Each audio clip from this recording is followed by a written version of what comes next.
before I forget. Cool. So my partner and I were just watching other music documentary the other day, and she reached out to you guys like immediately, and she's like, "Yeah, they just got back. They're interested in talking." So, yeah, that's a bit of backgrounds on how my series came to be, and yeah, I guess how does where does your journey start with the documentary? How did it come to be? How did you guys kind of flesh out the idea initially? Well, we've been working together on well, we're married, first of all, we're a couple, and we worked together on another documentary previously that I directed and Puloma produced, about a musician from Chicago, Still Johnson. Hmm. And we'd made a bunch of music videos and stuff. And we were kind of between projects when we got the news that Other Music was closing. It's a record store downtown Manhattan for 20 years, that we both spent a ton of time at. Well, Rob worked there. Yeah, I worked there when I was in NYU, and for a couple of years after college. I didn't want to get a real job because Other Music was so great. Yeah. So yeah, we just kind of were thrown into it. Wasn't like we were looking for a project. We just got the news and we were there the night they announced they were closing, and we just saw a film happening around us, and just needed to capture it. Yeah, it was just, we got there and it was a really charged atmosphere, and people were showing up crying and all the various emotions, and there were news crews, and we were like, wow, this is all going to be gone so soon, and somebody should document it while it's still here. And Rob really didn't think it should have been us, because he thought maybe we were too close to the subject. But no one else wanted to do it. We wrote to some other directors and we were like, oh, this is, a project we really think should happen. But everyone was like, okay, I really don't have time for this. I'm working on something else, but you guys should do it. And so we just started shooting it probably a few days later. Yeah, within about 2 weeks of the store announcement, we were there with the camera, and we just kind of lived there for the end days of this store. It was all just very lucky too, because I was I work freelance in production and film production, and the job I was on was ending. The day they announced, it was I had less than a week left on my job. So, rather than going on to another project, it was we were able to do it, where I was there from before they opened, and able to shoot all day. And then Rob would come.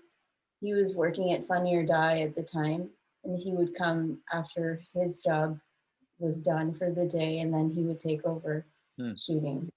And then the weekends we would both be there, Saturday and Sunday, just kind of tag teaming. The film's all self-shot by us for the most part. There's a couple interviews and a couple other moments that we had different cinematographers for, but primarily it was just us recording sound and shooting with a pretty small 4K camera. Yeah. Now, could I imagine that it was self-funded too, or did you have any? Well, non-funded, I think. Oh yeah. No, yeah. We had a camera and we had sound equipment, and our only expenses when we were shooting at first were 9-volt batteries for the microphones and lunch. Yeah. So yeah, it was, and after that, it's pretty much funded through crowdfunding primarily. We did two Kickstarter campaigns. One a year after the store closed, we had some time to edit a trailer, and then again when the film got into a few different film festivals, we ended up deciding to premiere at Tribeca, and we did another Kickstarter at that time to pay for color correction and sound mix and some of the music costs and stuff. Yeah. Oh, not a big budget film. Yeah. Oh yeah, I totally understand that. I've just been doing my own thing self-funding or just barely. You know, did you guys always want to get into film?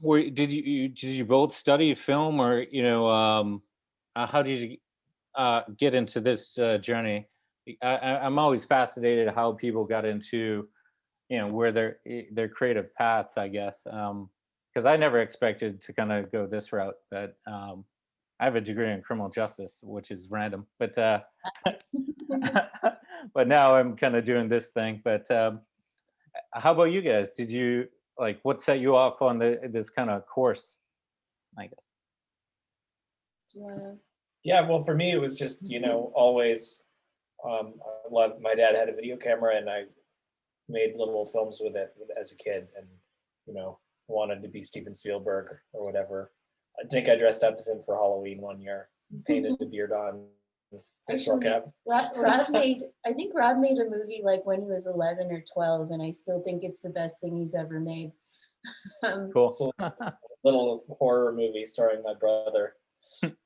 Yeah, but then I went to like film school and stuff, but music also was like kind of a parallel passion for me. I started playing guitar when I was like 11, and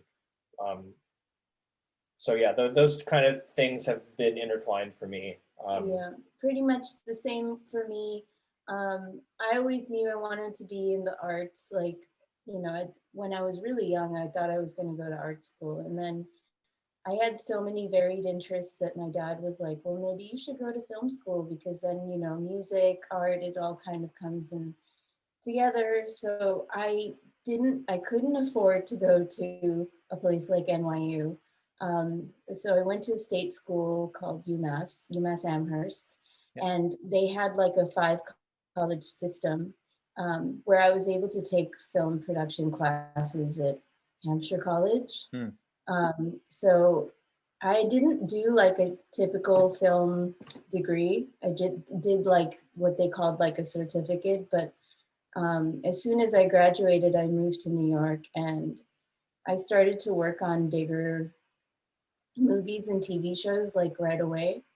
And then I did that until I met Rob. And we kind of met and started working together within, I think, a week and a half of meeting, like very, very soon. Yeah. So we just started, we'd never made our own things really before. I mean, Rob had made a short film about his dad, and he'd made a lot of things as a kid, but we never made like anything, I don't know. Yeah, I was working we definitely sort of like learned a lot from each other in different respects. We just kind of threw ourselves into it and we're like, well, let's just do it and figure it out along the way. Yeah, I think, when we met, I worked primarily on documentaries for other people, and Puloma primarily worked on like bigger movies and TV shows for other people. But like, I didn't even know I didn't know how to make a call sheet or anything like that, or how to schedule a shoot. So I learned all that stuff from her, and then, I had been doing these kind of like self-shooting my own documentary things, which she picked up and started doing sound on shoots with me. And on this film, other music, like, half the film is shot by her. So it's very much like kind of both of us heavily collaborating with the editors, of course, I think. Yeah. Or the other big kind of creative partner on something like this. In a documentary, the editor is extremely crucial. As important as the director, if not more. Yeah. Now, why do you think, why did you have this, I guess, why did you find it important to show this kind of dying community and bring it into the light, I guess, why was it really crucial to make this and to bring this out to the world, to show that we're lacking in I guess connecting with like real art and conversations, I guess, and a community of of experts, you know, I guess in different sounds, I guess. That doesn't, sorry, that wasn't too clear, but I guess, yeah, why do you think it was important to get this, your thesis out about other music, and like the last of like a rare breed of independent record sellers, better put, I guess, but. Oh yeah, that, I mean, it really came down to the fact that this specific place was really important to us, and we knew it was really important to a particular era of music in New York that a lot of people care about deeply, you know, those kind of like late 90s, early 2000s, post 9/11, New York was really happening at the time, and other music was really kind of the heart of it, or at least one of the hearts of it. So to us, it was like, you know, everybody associates like 70s New York punk with like CBGBs and Max's Kansas City. And everybody should associate the kind of like Vampire Weekend, Strokes, Animal Collective era with other music, because Yeah. it was really a crucial place for that, all that stuff. So we wanted to just kind of cement its legacy in that respect as much as anything, because it's like there's still great record stores in the world, and there's still great record stores in New York, but this was just like such a time and place that was so special, and we wanted to just have a record of it. Yeah. Yeah. And also like, and we are guilty of this too, as things go more digital, our need to go to a record store, it's less and less as the years go by, right? But there are probably not that many people like Rob and I that still do that. But the community that surrounds a place like that, the people that come in, it's like a living room. Everyone would just come in and talk and tell each other about new things that we should check out, and that kind of exchange. It does happen in the digital sphere, but it's not like it's just different. It's not bad, it's just different. And so we felt like it was valuable to showcase that as well.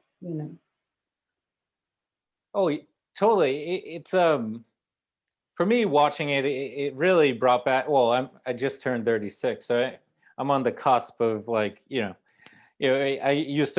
grew up in the Boston area, Boston, Mass, and I used to go to Newbury Comics all the time. And Newbury Comics was the store. We didn't have like other music or Tower Records at the time.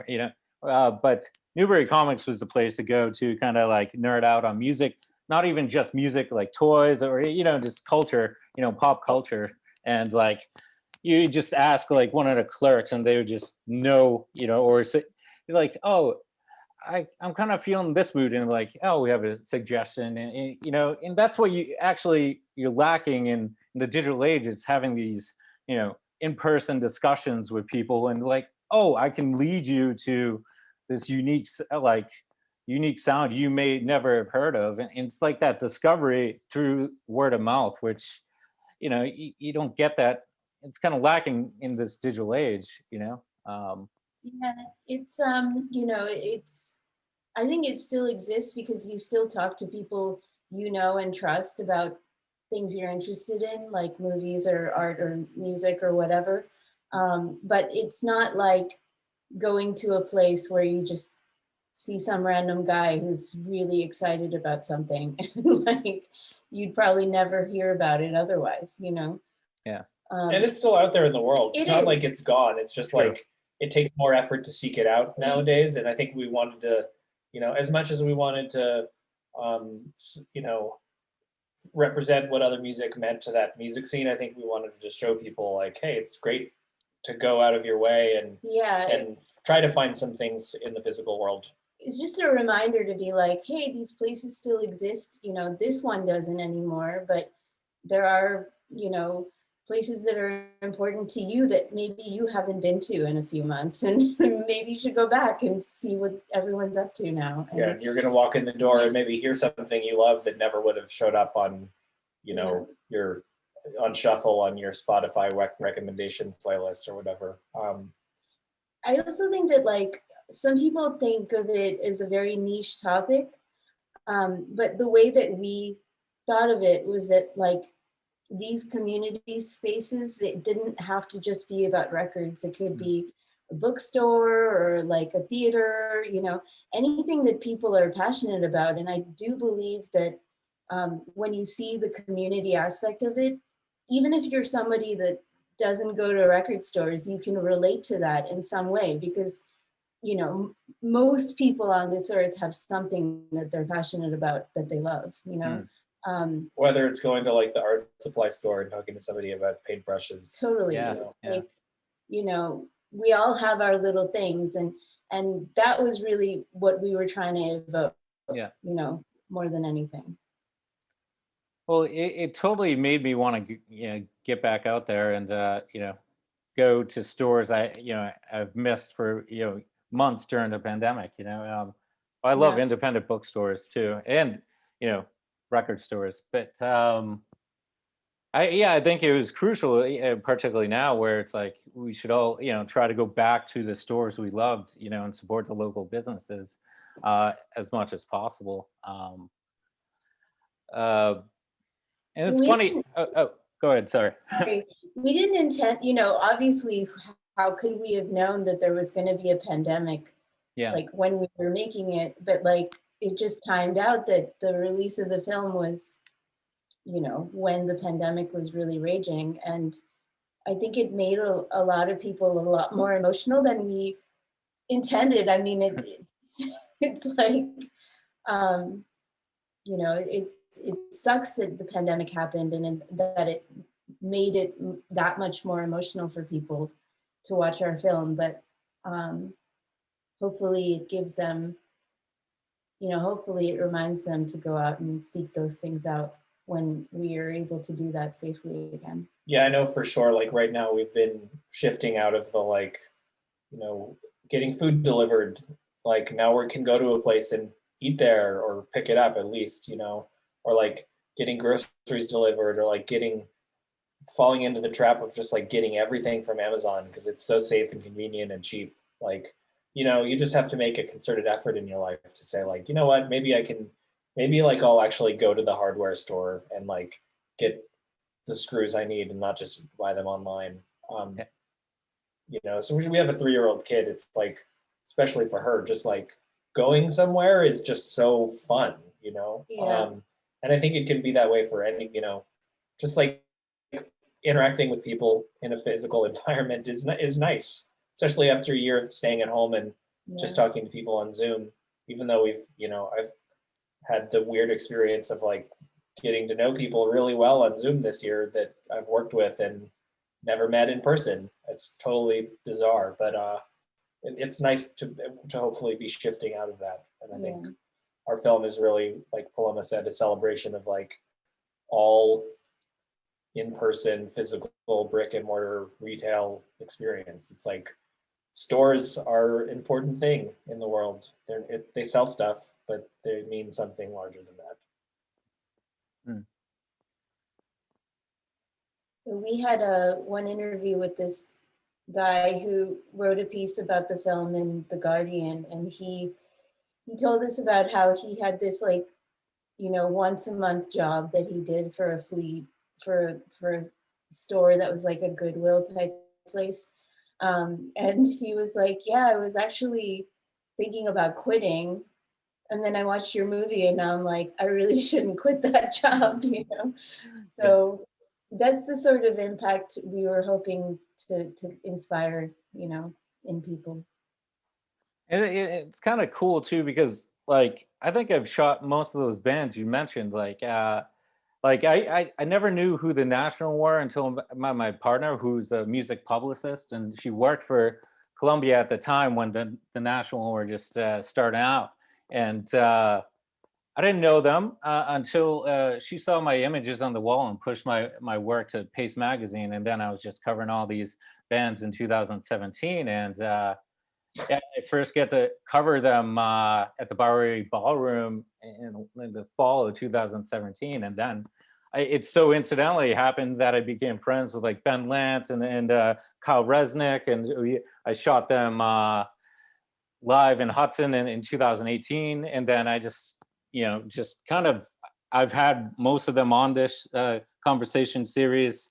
I've had most of the Walkmen on this conversation series. I've kind of ingrained myself, some without knowing though, because I was never like super music guy, like nerd, like, you know, I can't, like, I love books, like I love literature, and I love film too, and I've been just studying up on my Criterion channel, and just making a list of like all of the, you know, going through all the classics and the major cinematographers I'm really influenced by. But yeah, it's so incidentally I found myself ingrained in this like the early 2000s kind of music culture now, and I was supposed to shoot the Strokes prior to the pandemic as well. So I'm like, but and initially I was going, what I found with Zoom though, you know, I was going on site, on location, you know, in January last year, setting up my camera and having the one-on-one conversations in person.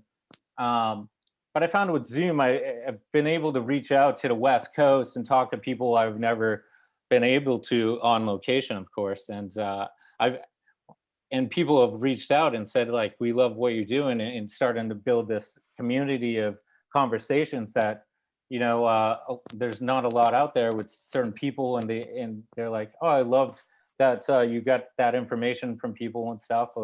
So it's cool. I love that aspect of community building, and and also just learning about music too. Like I'm constantly learning. People are sending me albums too, which is cool. So I'm constantly just kind of in my own world of learning different, you know, of learning about culture in general. Because, like I said, I have a criminal justice degree and the graphic web design certificate, and now I've been getting into, you know, photography and film. So I don't know where. um, to wrap back, I guess it's just I find culture fascinating, and I appreciate people who can highlight certain, you know, supposed subcultures that maybe, you know, the mainstream might have not knew about, you know, like myself. Like I moved to Brooklyn late 2016, so other music was already closed then. So um Yeah. I I don't, I didn't really have a final statement on that. I was just like, I'm just like, my journey's been super weird, and unexpected. Well, it's related, I think, to just the whole idea of the internet can do amazing things and connect people in crazy ways, as we've seen this year. And you know, our film is really about like a store that that thrived because of the internet for a little while, but then got just buried in it because, you know, and the internet like has a tendency to like um, it makes the world really super small and super big at the same time, you know, where it's Yeah. like there's no space for mom and pop online, really, you know. Yeah. If something's going to thrive, it's got to be like Bandcamp is huge. It's, you know, it's everything indie or is on it. So it's like, I think a place like Other Music, it's really hard to survive with the internet. But we don't think that the internet is a bad thing at all. You know, Yeah. it's not like the internet is a villain in our movie. It's just sort of No. like the inevitable like It's push just, forward of history and time, and it's just the reality of modern life, and we are, you know, we use the internet like constantly. You know, we do not. We love streaming music because you can listen to whatever you're interested in, and you don't have to go and buy it and take a risk on it like you did when we were kids. You know. Yeah. yeah, we actually had never really streamed music until Other closed, which I think we were pretty late to the game. Like everybody we knew was using Spotify by then. Yeah. And like Other Music closed, and they had a funny thing where if you worked there, they never took away your employee discount unless you like, you know, stole from them or something. Like they can, like, as long as you came back and you were in a good relationship with them, you got your 20% off for life. Oh, wow. So like So- anytime we wanted something, we would go there and buy it with Yeah. a discount. And then when they were closed, we were like, I guess we'll get this like Apple Music family plan and see what that's all about. And it's great to have like, you know, if you want to listen to every Waylon Jennings album he ever recorded, like they're right there on your phone, and you can dive deep in, you know, obscure things and mainstream things and whatever you want. And it's great for the listener. The access that you have is great. It's terrible for artists because it's impossible to make money. But the information availability is kind of, it's hard to say anything bad about that, you know, because Yeah. like that esoteric information that used to just be, you had to go to some record store clerk to find out about, now any kid anywhere Yeah, in big cities and small towns all have the same But- stuff. we kept seeing, you know, because other changed so much over the years, and we'd been spending less time there towards the end. But then like the last few weeks, like we were there constantly every day for the last 6 weeks that they were open. And we'd see all these really young kids coming in and like buying like, you know, albums. Like they would just like, they knew about things that at their age, it was so hard for us to know about, you know. We'd have to like know some nerd and then like read a bunch of magazines or zines, you know, Yeah. talk to a bunch of people. It was always like, it was hard to know like every Can album, you know. I knew who Can was, like, but I couldn't get my hands on those things, Yeah. you know, whereas Yeah. now they can just go on YouTube even and just listen to everything if they want to. And And the same with Criterion Channel. It's like, you know, Yeah. 90% of those films you wouldn't have had access to unless you lived in a big city with like a really mhm. cool, like independent video store with like really hard to find, expensive Yeah, imported That's true. VHS tapes. Yeah. Now it's like anybody can have it and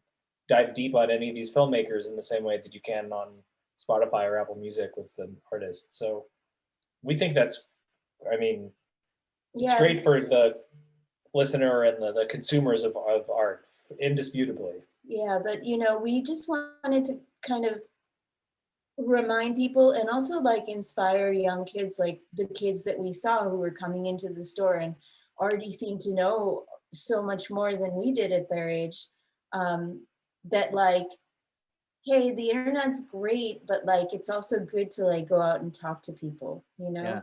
And then try to like, you know, because when you're out in those situations, you learn about things that you wouldn't be searching for on the internet, you know, because now it's like, you're kind of like, everyone's world is so like, you know, every genre you can go so deep into. Like and hyper niche.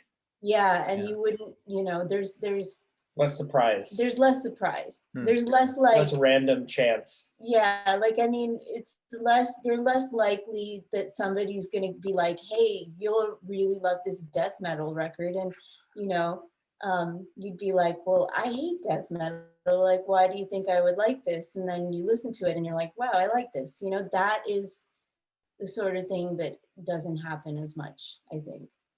Yeah, that's true though. You know, well, I mean, not to get into politics or anything, but what we've seen though with the, you know, a deep divide in recent years is due to social media and the algorithms just catering to just your point of view of the world, you know? So you don't have this cross-pollination of ideas and having cross discussions with the other side. And so you're just hyper funneled into, like, say if I was a, you know, super conservative person, I would just get, you know, on Facebook, just conservative ideas, and that's it. You know, you're not getting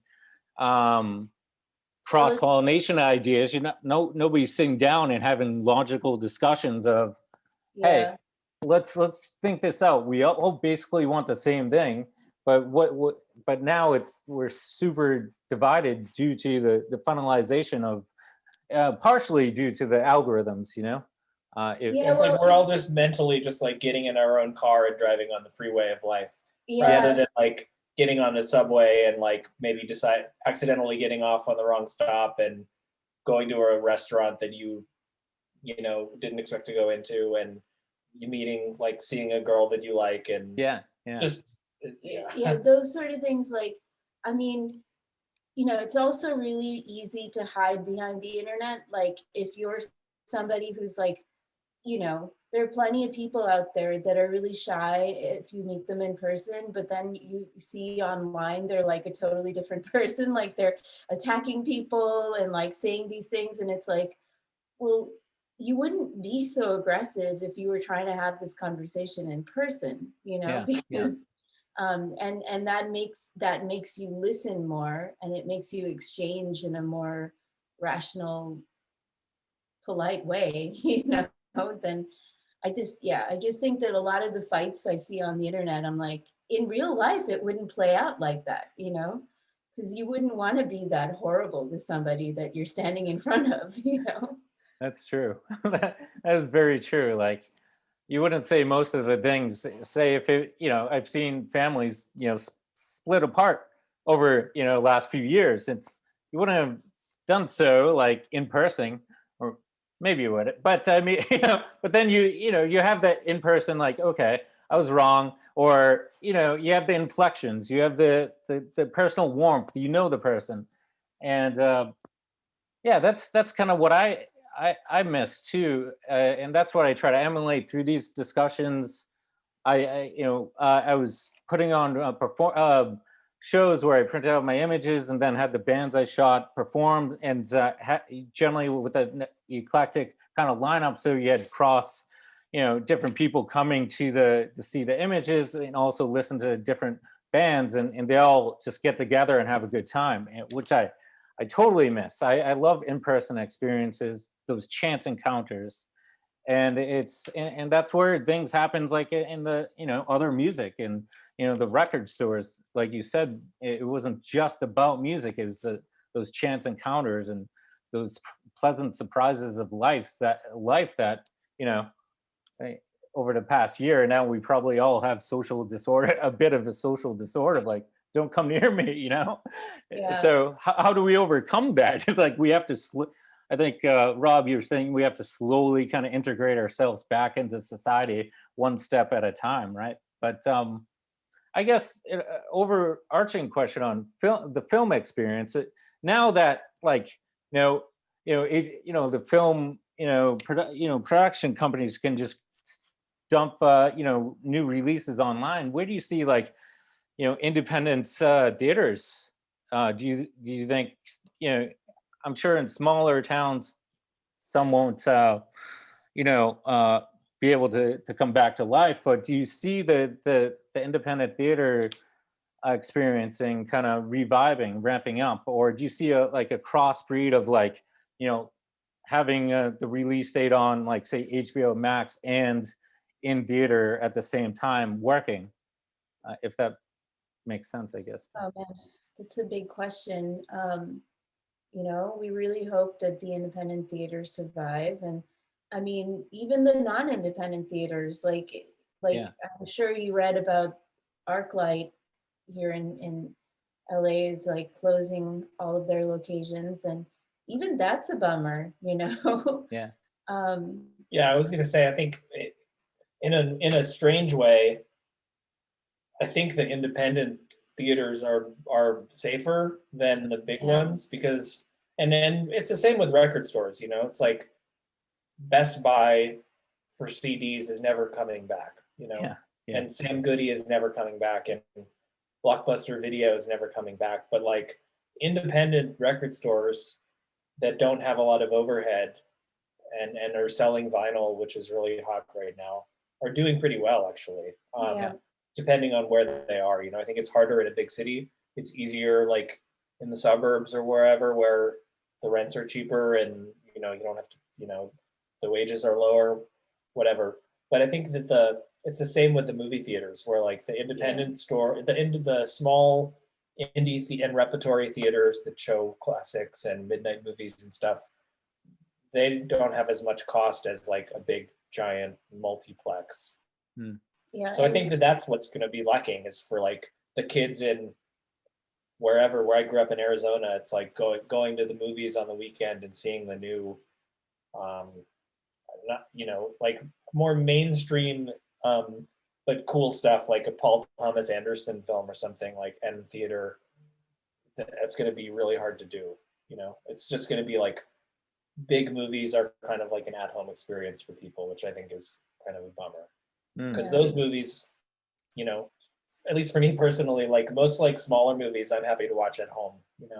Like a documentary, it's fun to see in a theater, but I want to go see like you I want want to to go see the Marvel movie at like a multiplex. Like it's a bummer to watch the new like Black Panther on your home screen. You'd rather like have the whole experience. But yeah. Yeah, I think we're sad about that because, like I said, we have a 3-year-old, and the movie theater chain that's here is a 300.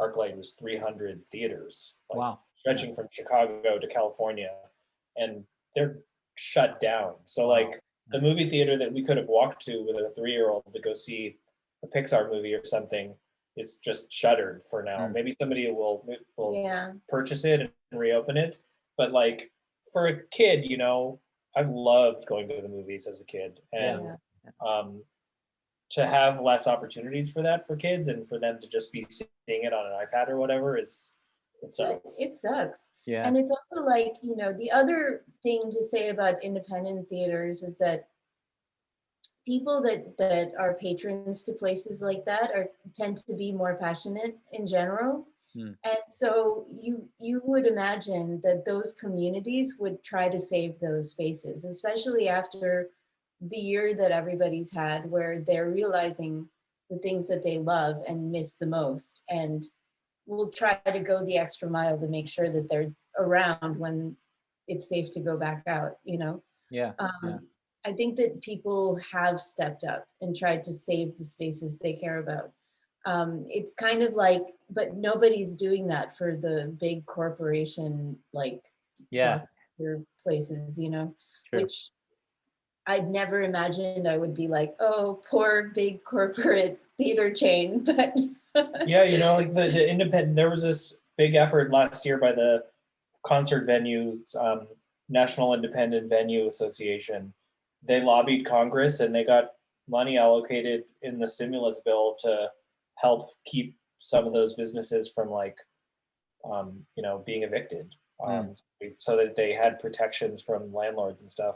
The movie theater chains weirdly didn't have that kind of an effort. So like, they just went out of business because they owed too much money to too many people, and there was no law passed to like say, you know what, maybe movie theaters, like since they legally were not allowed to open, should have some rent forgiveness. And that hit the big companies much harder than the small ones.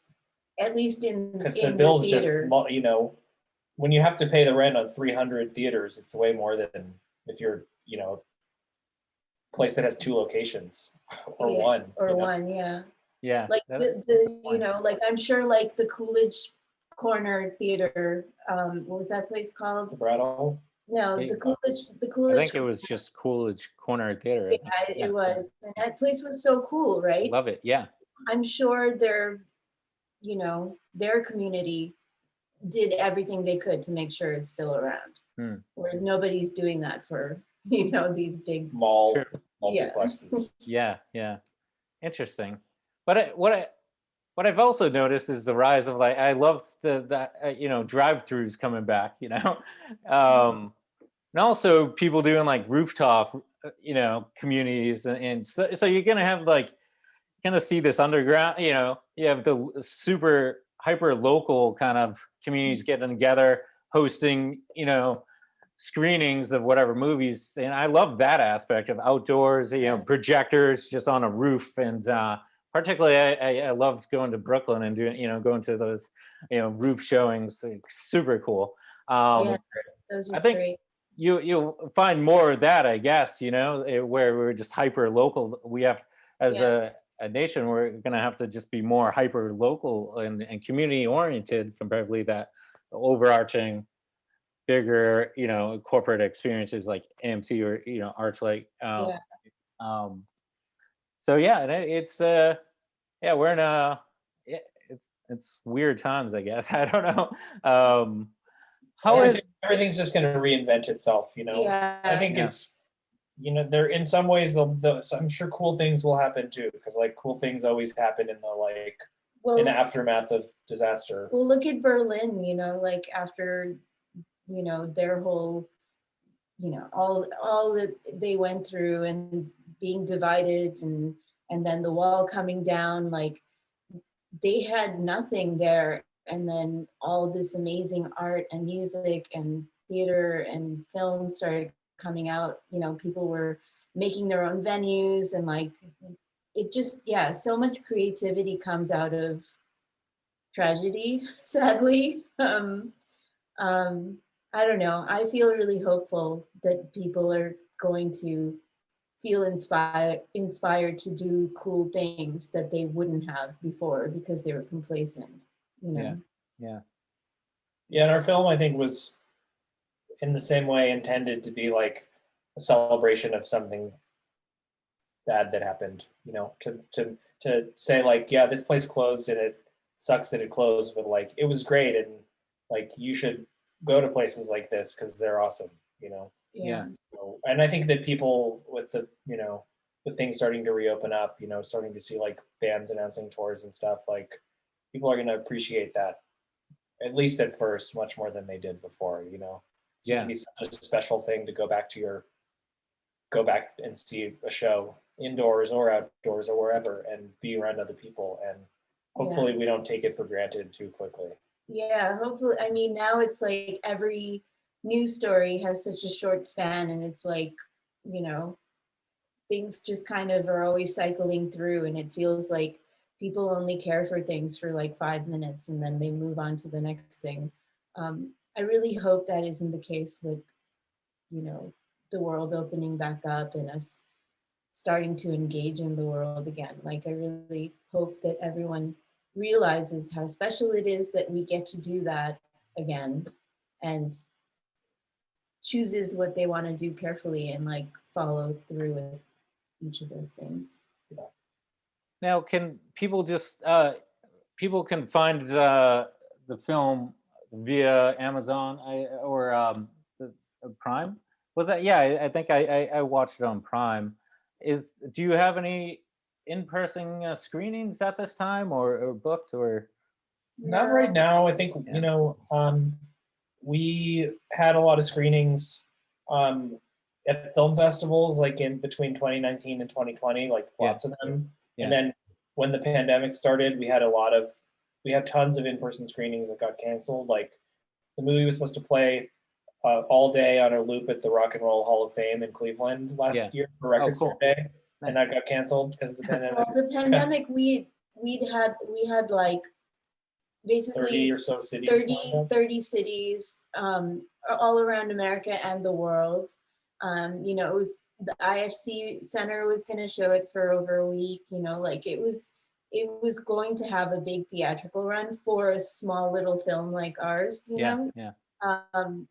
But sadly, it was all going to be in April when Record Store Day is, and the first thing like as we saw the world shutting down, we were like, oh, our theatrical run is just gone now. So it's like having a tour canceled for a band. But it ended up, we kind of made lemonade out of it because we ended up making the film initially like a benefit for record stores. So the movie was rented like about 5,000 times that way.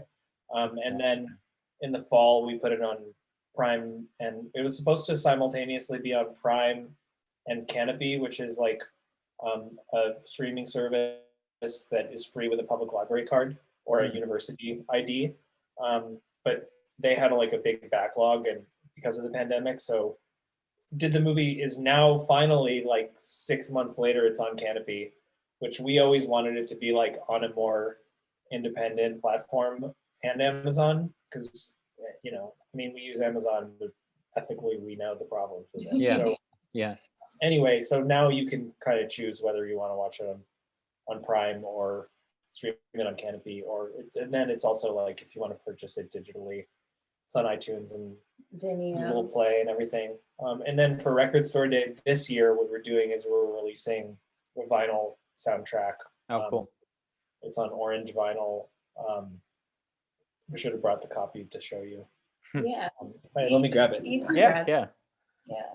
Well, do you guys have any particular band you would love to go see if they go live? Start touring again? Or Oh man. At this point, I would not be picky. yeah, Because we love to go see live shows. Like honestly, we're not people that just go out and go drinking at a bar, Yeah.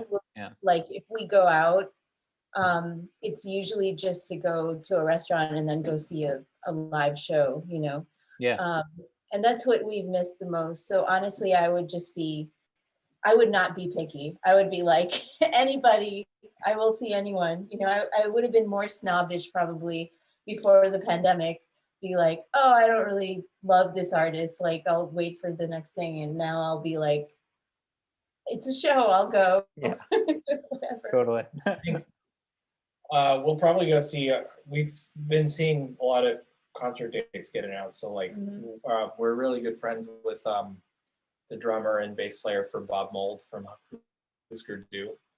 They just announced the tour. They're going to be in LA in October. So probably go see.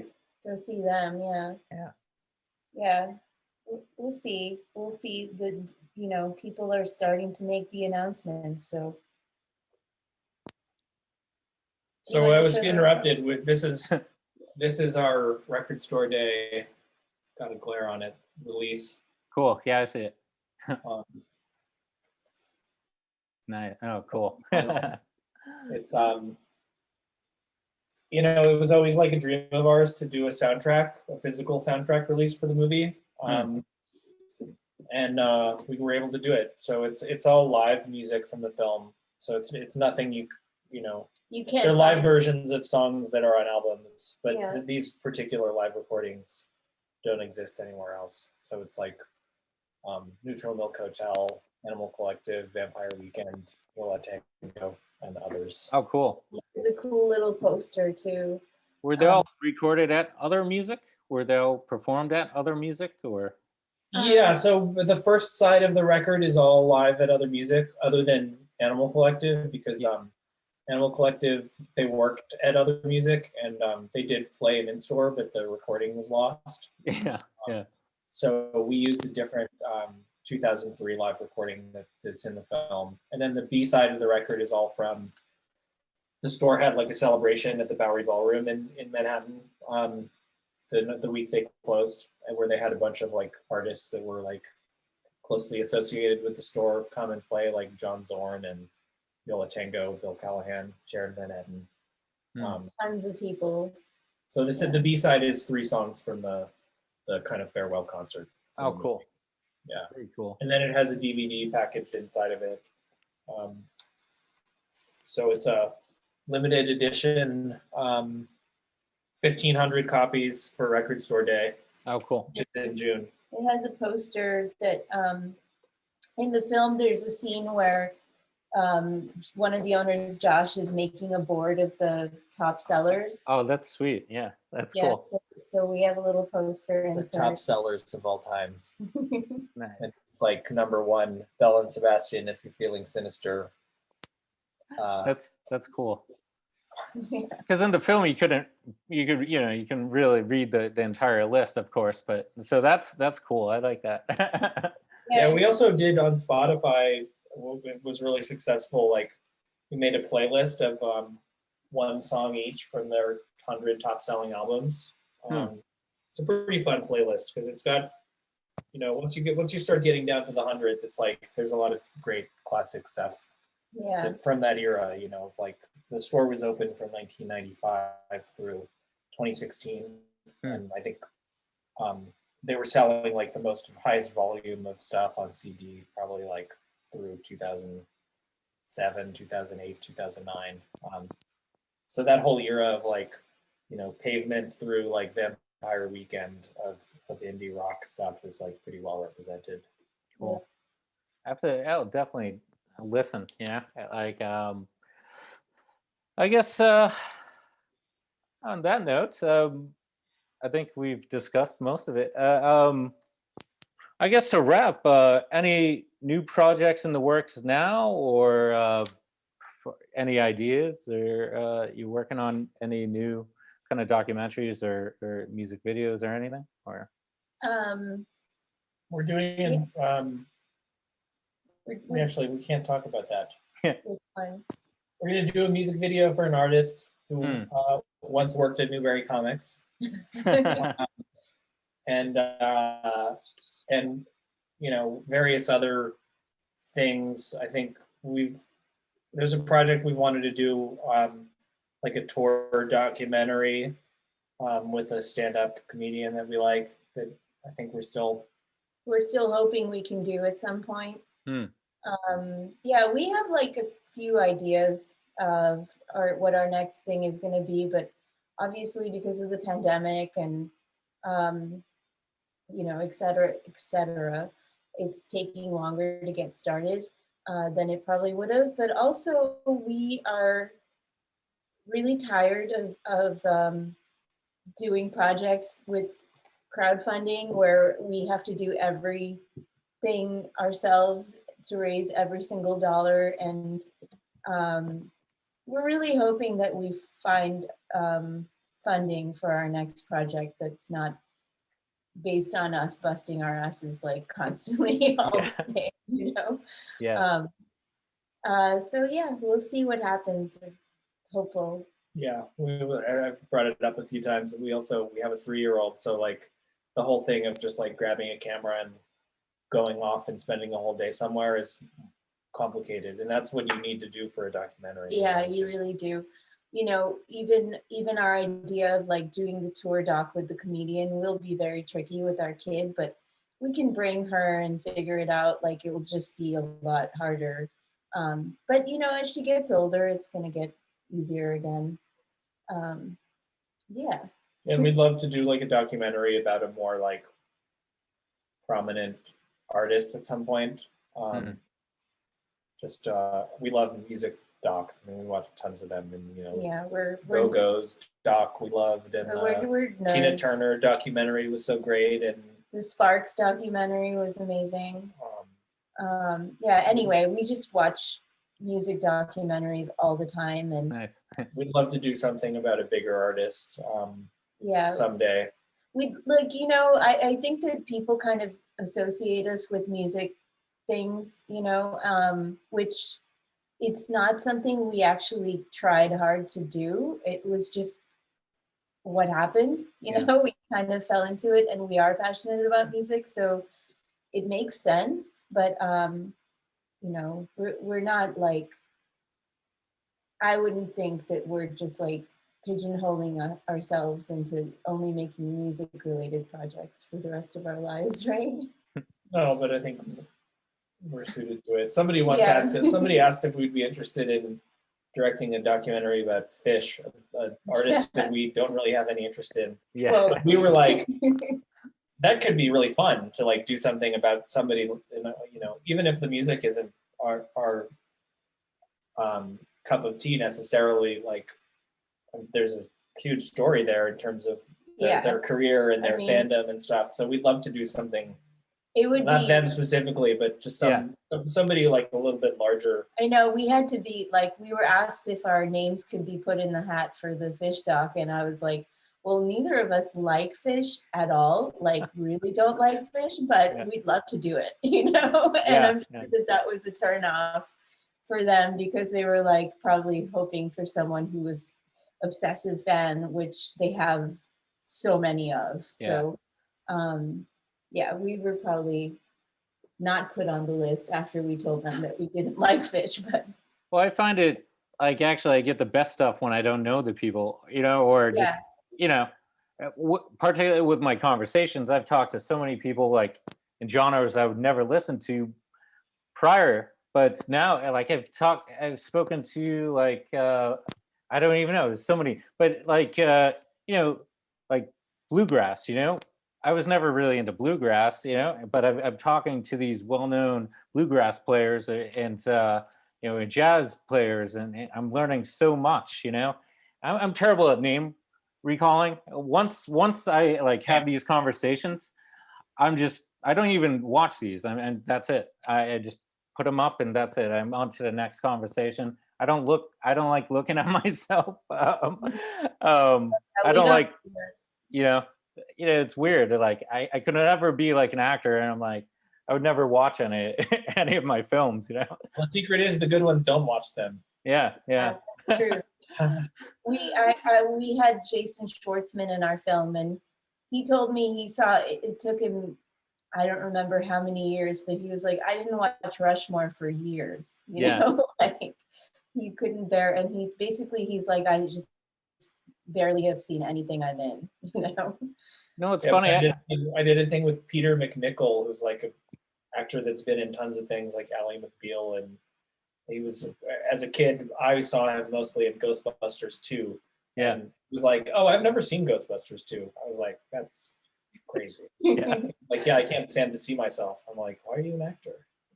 I've heard like Robert Downey, same thing, or like one of the, you know, those guys or actors are like, yeah, I'm not gonna watch, you know, I can't, you know. It's that's funny though. I shot I think in 2019 I captured Robert Schwartzman, Jason's brother, of Rooney in Brooklyn, and it was cool. He was a nice guy. He looks almost exactly like Jason.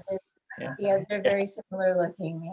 Yeah, but it's funny that like his brother is an actor, and he went on the route of Rooney, which is kind of like, it's kind of like, why am he was a great guy, but I'm like, I didn't, the music one, I shot the live performance as all like teenage girls. I'm like, not my scene, but it was, I got some great shots of them, but yeah, definitely not.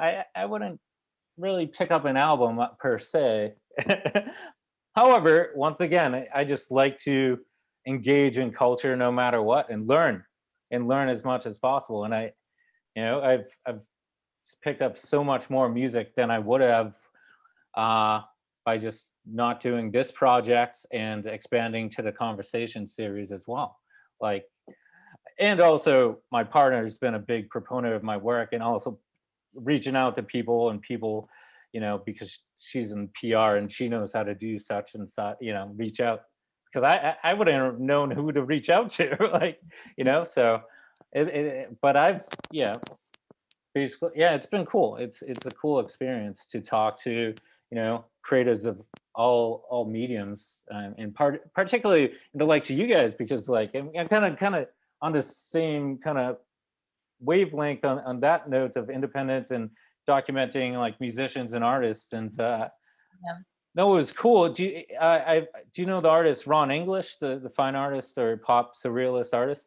I got to, you know, prior to the pandemic, I went over to his house in Beacon and had a 2-hour conversation on just art or just anything. We get kind of political in that conversation, but it was really cool. And his wife's like, time to wrap up, because we were going on these tangents of like, you know, hyper political tangents. But I just love that, like just conversations, and you never know where they lead to, and the nuggets of information you can pull just by having an organic conversation without, you know, too much effort. I was just using a little handy cam, you know, like a Canon little, like, I don't even know, you know, $125 handy cam, you know, and that's it, you know. I like that though. I think there should be more like just organic, raw kind of documentaries, conversations, everything. But I guess not to keep you guys any longer.